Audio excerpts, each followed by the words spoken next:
ॐ नमः सिद्धेभ्यः।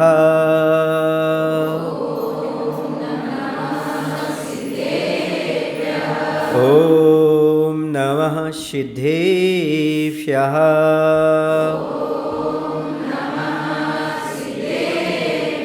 ॐ नमः सिद्धेभ्यः।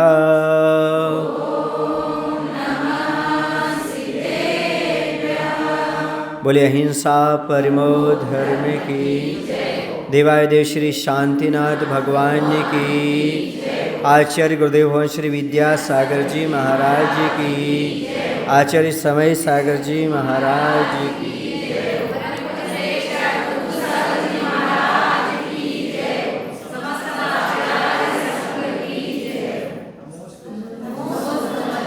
अभी आप लोगों ने विश्व शांति के उद्देश्य से जो भी अभी घटनाएं घट रही हैं, जिन भी जीवों को कष्ट पहुंच रहा है, उन सब के प्रति आपने जाप किया ताकि उनको शांति मिल सके, सुकून मिल सके और आगे कोई घटनाएं ना घटें, चाहे वह बागपत बड़ौत में घटना घटी हो, चाहे वह कुंभ मेला में घटना घटी हो, जिनमें जीवों को कष्ट पहुंचा हो, उन जीवों के प्रति हम सांत्वना, उनके परिवार के प्रति सांत्वना व्यक्त करते हुए यहाँ जाप अनुष्ठान किया ताकि सभी जीवों के लिए शांति का अनुभव हो सके और जिन पर आपत्ति संकट आई है उनके परिवार के लोग उसे शांति से सहन कर सके।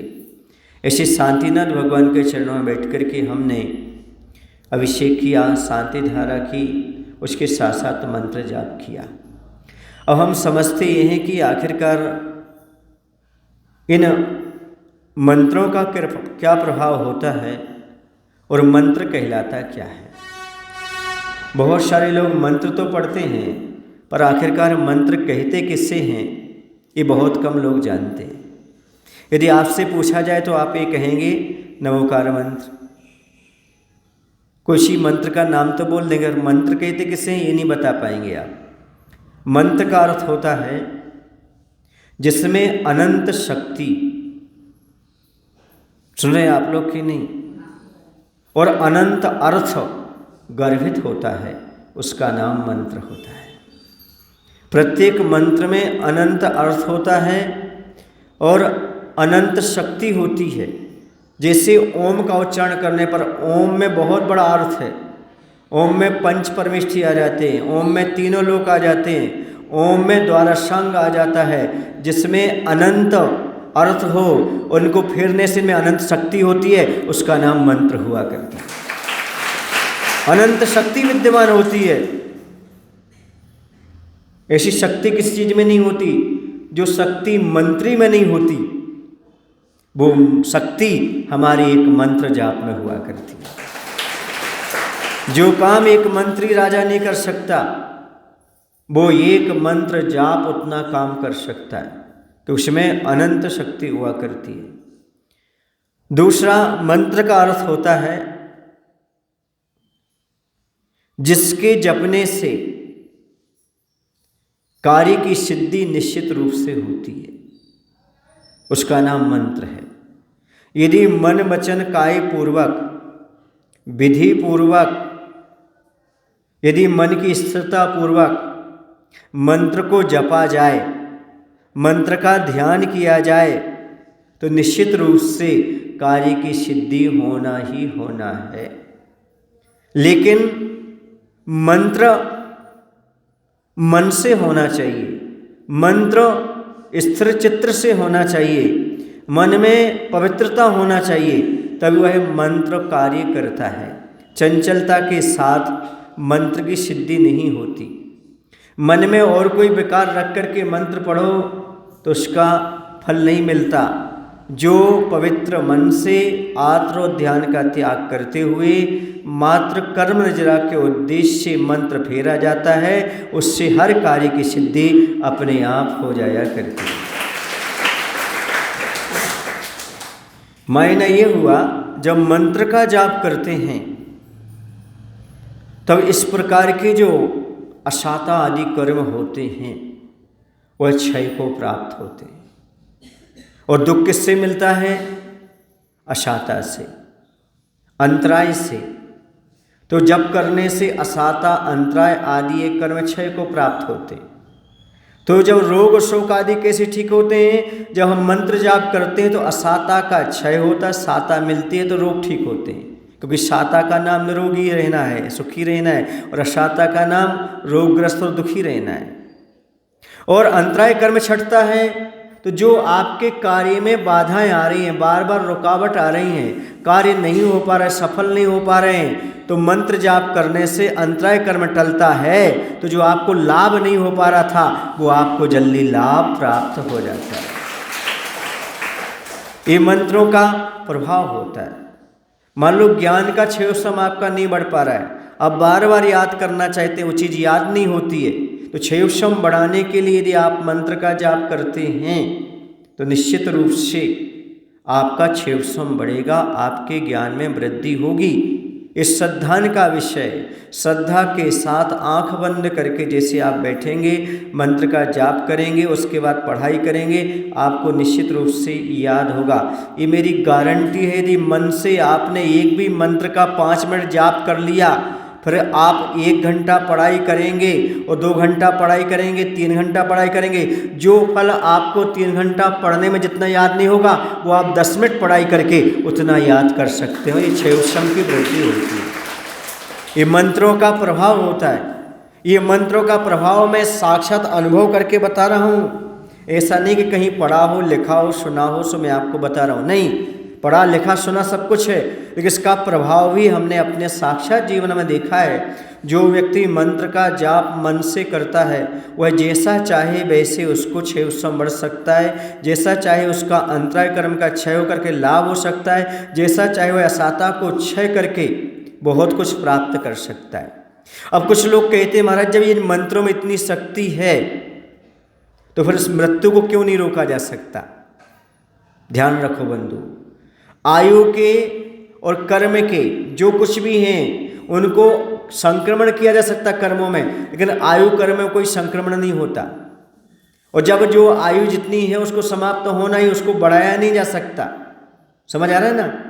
जो वर्तमान की आयु है इसे भुज्यमान आयु कहते, जो आप भोग रहे हो, इससे बढ़ाया नहीं जा सकता। घट तो सकती है अकाल मरण से पर इसे बढ़ाया नहीं जा सकता। लेकिन जो बद्धमान आयु है, जो आप आगे आयु बांधेंगे उस आयु में आप वृद्धि कर सकते हैं। समझ आ रहा है ना? उसमें आगे आप अच्छी पर्याय की आयु बांध सकते हैं, ये फायदा हो सकता है। लेकिन कहते हैं कि मंत्र जाप आदि मरते जीव को नहीं बचा सकता, अकाल मरण से बचा सकता है। अकाल में कोई जीव मरण को प्राप्त हो रहा है, एक्सीडेंट आदि से, दुर्घटना आदि से, मंत्र जाप से उसको बचाया जा सकता है अकाल मरण से। लेकिन याद रखो, कई बार मैंने अनुभव भी किया, बहुत सारे जीव ऐसे हैं जैसे डॉक्टर ने भी मना कर दिया, 72 घंटे की कह दिया, इसके बाद पता नहीं इसका क्या होगा, लेकिन मंत्र जाप किया गया तो वो आज भी जीवित है। ये मंत्रों का प्रभाव है। लेकिन मरण से नहीं बचाया जा सकता। क्यों? मंत्र तंत्र बहु होई, मरते न बचावे कोई। मंत्र तंत्र भी मरते जीव को नहीं बचा सकते। हाँ, अकाल मरण से बचाया जा सकता है क्योंकि आयु तो सबकी समाप्त होगी, और रोग आदि से बचाया जा सकता है। जो कार्यों में विघ्न पड़ रहे हैं उन विघ्नों को दूर करके कार्य को निर्विघ्न संपन्न किया जा सकता है, कार्य की सफलता। जो हमारे लिए पढ़ाई आदि में विघ्न बाधाएं आ रही हैं, जो हमारा ज्ञानावर्णिक कर्म का अंतराय पड़ा है, उसको क्षयोत्सम लाया जा सकता है। अर्थात ज्ञानावर्णिक कर्म को नष्ट करके ज्ञानावर्णिक कर्म का क्षयोत्सम ला करके हम उसको याद कर सकते हैं, अपना मेमोरी पावर को बढ़ा सकते हैं। ऐसे मंत्रों के पास क्षमता है। और मंत्र कोई चीज़ नहीं है बंधु, हमारी मन की स्थिरता काम करती है। एक अक्षर भी मंत्र बन जाएगा, और बहुत बड़ा मंत्र भी दिया जाए तो वो अक्षर बन जाएगा। कैसे? मन से फेरोगे तो अक्षर भी मंत्र बन जाएगा, और बिना मन के फेरोगे तो मंत्र भी अक्षर बन जाएगा। कोई कार्य नहीं होगा। इसलिए यदि आप चाहते हो अपने जीवन में कि मैं मंत्रों का प्रभाव देखना चाहते हो, मंत्रों का फल प्राप्त करना चाहते हो, तो मन को विशुद्ध बनाने का प्रयास करो, मन को स्थिर बनाने का प्रयास करो। मन चंचल क्यों होता है? या तो आपके मन में कोई विकल्प चलता रहता है, या आप नेत्र खोले रहते। नेत्र खोले रहने से क्या होता है, बाहर का पदार्थ दिखता है, और बाहर का पदार्थ दिखता है तो मन में चंचलता आती है। इसलिए मन से भी नहीं सोचना कुछ, और नेत्र के माध्यम से भी नहीं देखना, आंख बंद करके, और आसन भी नहीं, शरीर को भी नहीं हिलाना। शरीर को हिलाने से भी मन चंचल होता है। इसलिए और कुछ बोलना नहीं, बोलने से भी मन चंचल होता है। तो मन वचन काय को रोक करके, आंख बंद करके, पद्मासन लगा करके, हाथ पर हाथ रख करके, जैसे आप मन को स्थिरता के साथ मंत्र का जाप करेंगे, फिर आप जो चाहेंगे वो आपको प्राप्त हो जाएगा। जिस सफलता को आप जा रहे हो वो सफलता आपके हाथ में होगी। जो कार्य करने आप जा रहे हो वो कार्य आपका निर्विघ्न संपन्न होगा। समझ आ रहा ना? आचार्य मूकमाटी ग्रंथ में लिखा है, मंत्र तो मंत्र है, भला बुरा तो हमारा मन है। यदि मन स्थिर हो तो सब कुछ काम हो जाए। मैं 2 पंक्तियां बोला करता हूँ, अरे मंत्र तो मंत्र है, अरे मंत्र तो मंत्र है, भला बुरा मन द्वंद्व, स्थिर मन ही मंत्र है, अस्थिर रहा सुछंद। इसका अर्थ क्या हुआ? मंत्र तो मंत्र है, ना मंत्र अच्छा होता है ना मंत्र बुरा होता है। यदि इसी मंत्र के लिए अस्थिर मन से फेरा जाए तो कोई फल नहीं मिलता, और स्थिर मन से फेरा जाए तो मनोवांछित कामना पूर्ण हो जाती है। ये मंत्र का अपने जीवन में प्रभाव हुआ करता है, इसलिए मन की स्थिरता बहुत अनिवार्य है। अब मुनि महाराज के सानिध्य में मंत्र फेरने का अद्भुत प्रभाव है। आप 1-1 महीने तक मंत्र जाप कर लेना, उतना आपको फल नहीं मिलेगा जितना प्रभु के सामने और गुरु के साथ मंत्र का जाप करोगे, उतना फल आपको प्राप्त हो जाएगा। ये प्रभाव क्यों? क्योंकि मुनि का मन स्थिर होता है, वो ब्रह्मचर्य का पालन करने वाले होते हैं, वो स्वाध्याय में रीत रहते हैं, वो उनकी मन हमेशा पवित्रता में लगा रहता है। इसका प्रभाव है कि यदि मुनि मंत्र जाप करते हैं तो कार्य की सिद्धि बहुत जल्दी हो जाती है। ये नियम है। कार्य की सिद्धि करने के लिए मुनि का सानिध्य परम आवश्यक होता है, और उनके द्वारा मंत्र जाप होता है तो अद्भुत प्रभाव मिलता है। तो आज मैं यही चाहता हूँ आपसे कि आप मंत्र का जाप करें तो मुनि के सानिध्य में करें, प्रभु के चरणों में करें, और मन को स्थिर करके करें तो उसका फल अपने आप प्राप्त होता है। जहाँ पर भगवान ना हो, जहाँ पर गुरु ना हो, वहाँ पर क्या करें? तो गुरु और प्रभु को अपनी स्मृति में लाते हुए मंत्र का जाप करें, निश्चित आपको बहुत अच्छा फल प्राप्त होगा। आज दोपहर में पंच परमेष्ठी विधान है, समझ आ रहा ना? और ये नए वर्ष का आपके नगर में पहला सामूहिक विधान है, इसलिए इसे अच्छे से मनाने का प्रयास करना, अच्छे से विधान करना, ताकि आपका जीवन अच्छा बन सके। ये मंत्रों का प्रयोग अपने आप में बहुत महत्वपूर्ण होता है।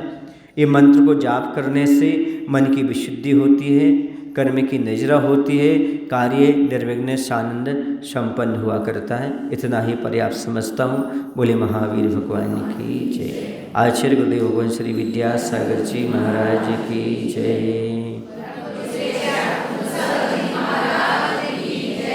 हे प्रभु, हम सभी को इतनी शक्ति, इतनी बुद्धि देने की कृपा करो, ताकि हमारा मन मंत्र जाप में स्थिर हो सके। नमो श्री प्रभु, नमो।